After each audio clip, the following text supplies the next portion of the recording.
கிறிஸ்துவுக்குள் பிரியமானவர்களே, இந்த நாளுக்கான மாலை நேரம் அண்ணா அப்போஸ்தலனாகிய பவுல் ரோமருக்கு எழுதின நிருபம் 11வது அதிகாரம் 2வது வசனம். ரோமர் 11:2, ரோமன்ஸ் 11:2. தேவன் தாம் முன்னறிந்து கொண்ட தம்முடைய ஜனங்களை தள்ளிவிடவில்லை. எலியாவை குறித்து சொல்லிய இடத்தில் வேதம் சொல்லுகிறதை அறியீர்களா? அவன் தேவனை நோக்கி. இப்போ அப்போஸ்தலனாகிய பவுல் என்ன விளக்கி காட்டுகிறார்னா, தேவன் தம்முடைய ஜனமாகிய இஸ்ரவேலை தள்ளிவிடவில்லை. ஏன்னா அவர் அவர்களோடு வைத்திருக்கிற ஒரு உறவு எதன் அடிப்படையிலன்னா, அவர் முன்னறிந்தவராய் இருக்கிறார். அவங்க எப்படிப்பட்டவங்கிறது அவருக்கு முன்னாடியே தெரியும்.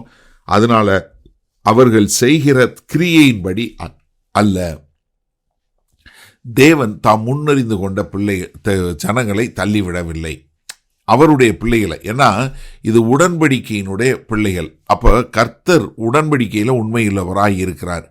இப்போ மறுபடியும் 1வது வசனத்தில் உள்ள சொன்ன சத்தியத்தை திரும்ப சொல்லி என்ன சொல்கிறாரு, இது ஒருவேளை அவங்கள தள்ளி விட்டுருவாங்க, இல்லை அவங்க தேசமாக இது வரக்கூடியது இல்லவே இல்லை. இது என்ன, ஒரு உடன்படிக்கையில் அவர் உண்மையுள்ளவராய் இருக்கிறார்.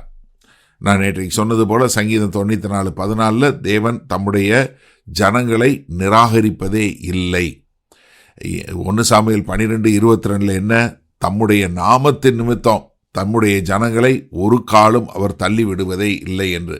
அப்போ தேவனுடைய பக்கத்திலிருந்து அவர் கொடுத்த ஒரு ஒப்புதல் என்ன, தன்னுடைய ஜனங்கள் மேலே அவர்களுடைய குற்றங்கள் குறைகள் அவங்களுடைய மீறுதல்களை நாம் மீறி கர்த்தர் அவர் சொன்ன வாக்கு தத்தத்துக்கு உண்மையுள்ளவராய் இருக்கிறார். அவர் சொல்லும்போது என்ன சொல்றார், தாம் முன்னறிந்து கொண்ட ஜனங்கள். அப்போ என்னன்னா, முன்னறிவு கர்த்தருடைய ஃபோர் நாலேஜ் என்று சொல்லக்கூடியது என்னன்னா, அவர் எப்பொழுதுமே அவங்க மேலே அவர் தன்னுடைய அன்பை வைத்திருக்கிறாரு. அவர் தெரிந்து கொண்டு அவர்களோட உறவு வைத்திருக்கிறாரு. தெரிந்து கொண்டு தான் அவங்களோட உடன்படிக்கையே பண்ணியிருக்கிறாரு. அப்போ இது உறவின் அடிப்படையில் அவர்களை தெரிந்து கொள்வது, அவங்க யாருன்னு சொல்லக்கூடிய ஒரு இன்ஃபர்மேஷன் சொல்கிறோம் இல்லையா, அந்த தகவல்களின் படி அல்ல. ஆமோஸ் 3வது அதிகாரம் 2வது சொல்லும்போது, பூமியில் உள்ள ஜனங்களிலெல்லாம் உங்களை மாத்திரம் தெரிந்து கொண்டேன் என்று சொல்லக்கூடியதாக. உபாகமம் 7வது அதிகாரத்தில் 7-8வது வசனத்தில் கர்த்தர் தேவனாகிய கர்த்தர் இஸ்ரவேலை எப்படி ஜாதிகளில் ஒரு சின்ன தேசமாக இருந்தாலும் அவர்களை தெரிந்து கொண்டு அவர்கள் மேலே அன்பு செலுத்தினார் என்று சொல்லக்கூடியதாக.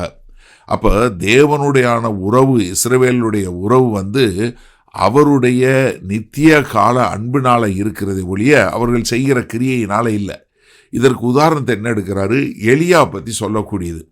எலியா சொல்லும்போது எப்படி எலியா தேவன்கிட்ட சொன்னார் அப்படின்னு சொல்லக்கூடிய ஒரு காரியத்தை இங்கே நமக்கு சொல்கிறாரு. அது எலியா என்ன தேவனை நோக்கி சொன்னாருங்கிறத நம்ம அடுத்த வசனத்தில் பார்ப்போம். ஆனால் இன்றைக்கு நம்ம தெரிஞ்சு கொள்ள வேண்டியது என்னென்னா, கர்த்தருடைய உடன்படிக்கை அவருடைய நித்திய அன்பின் அடிப்படையில் இருக்கிறது என்பதை தெரிஞ்சு கொள்வோம்.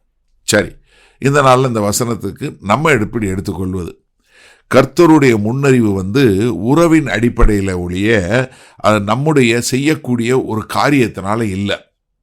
ஏன்னா முதல்ல சொல்லும்போது இஸ்ரவேலினுடைய அவிசுவாசம் தேவனுடைய திட்டத்தை கேன்சல் பண்ணாது. ஏன்னா அவருடைய உண்மைத்தன்மை எதில் இருக்குது, அவருடைய குணாதிசயத்தில் இருக்க ஒழிய நம்முடைய நடக்கையினால இல்லை. அப்போ நம்ம என்ன செய்யணும்னா, முதல்ல நம்ம நம்மளுடைய விசுவாசம், நம்மளுடைய நம்பிக்கை, நம்மளுடைய காரியமெல்லாம் எதில் இருக்கணும் தெரியுமா? மாறாத தேவனுடைய அன்பின் மேலே நம்ம வைத்திருக்க வேண்டும்.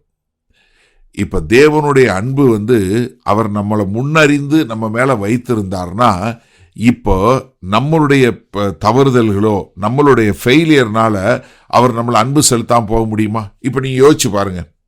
நீங்கள் இப்படி தான் செய்வீங்க, இப்போ உங்கள் பிள்ளை இப்படி தான் செய்யணும் உங்களுக்கு முன்னாடியே தெரியும். தெரிஞ்சால் கூட நீங்கள் என்ன பண்ணுறீங்க, அந்த பிள்ளை மேலே தெரிஞ்சு தான் நீங்கள் அன்பு வைக்கிறீங்க. அப்போ அவங்களுடைய ஃபெயிலியரில் அவங்க செய்யக்கூடிய காரியம் என்ன பண்ணுவதில்லை, உங்களை அவங்க மேலே வைக்கிற அன்பை ஒரு நாளும் மாற்றுவதே இல்லை. அப்போ தேவன் ஒரு தொலைநோக்கு திட்டத்தோட அவர் எல்லா காரியத்தை செய்து கொண்டிருக்கிறார். இப்போ இருக்கிற சூழ்நிலையில் பார்க்கும்போது எல்லாமே தலைகீழாக இருந்தா கூட எப்படி இஸ்ரவேல் தேச மக்களுடைய அவிசுவாசம் தேவனுடைய நோக்கத்தை மாற்றவில்லையோ, அதே போல உங்களுடைய வாழ்க்கையிலே நீங்கள் யோசிச்சு பாருங்க. நீங்கள் எங்கே தேவனுடைய தொலைநோக்கு திட்டத்தில் நீங்கள் இன்னுமாய் கர்த்தரை பிடித்து கொள்ள வேண்டும் என்று. ஏன்னா கர்த்தர் உங்களுக்குள்ள தொடங்கின நற்கிரியை அவர் தொடங்கினாரு, அவர் முடிக்க வல்லவராய் இருக்கிறார்.